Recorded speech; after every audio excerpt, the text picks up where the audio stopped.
Macron a échangé hier avec les maires sur le calendrier de la levée des restrictions. Il semblerait que le chef de l'État doive s'exprimer dimanche ou lundi à la télévision. Ce serait plutôt une interview plutôt qu'une allocution.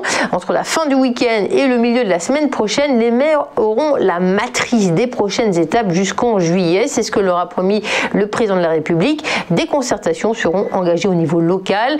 Pilotées par les préfets, elles permettront d'avoir un plan détaillé autour du 12 mai. Actualité sanitaire encore certainement aujourd'hui avec le Conseil des ministres vers 13h. Il y aura un point presse puisque Jean Castex va échanger avec ses ministres sur le projet de loi antiterroriste qui aura été présenté le matin sur celui concernant l'état d'urgence sanitaire.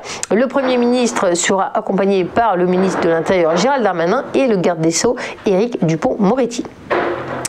Un point sur les États-Unis, ça fait 100 jours que Joe Biden est président et on parle de présidence hyperactive. Le président démocrate présenté comme centriste lors de la campagne présidentielle se révèle plus enclin que prévu à prendre des mesures radicales.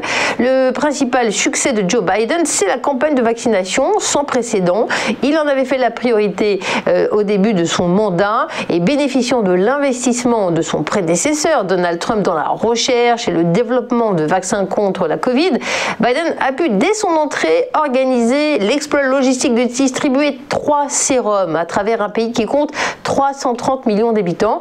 Résultat, 42% de la population américaine a déjà reçu une dose de vaccin, soit 141 millions de citoyens, et presque 30% sont complètement vaccinés. Si le taux de vaccination s'est ralenti ces derniers jours, Biden a largement tenu sa promesse d'administrer au moins 100 millions puis 200 millions de doses et de rendre la vaccination éligible à toute la population avant le 1er mai. Après une première période de haute volée et un second acte beaucoup plus terne, le Real Madrid et Chelsea se sont quittés dos à dos dans cette demi-finale allée de la Ligue des Champions que vous avez peut-être suivi hier. 1-1 à la fin, c'est le score.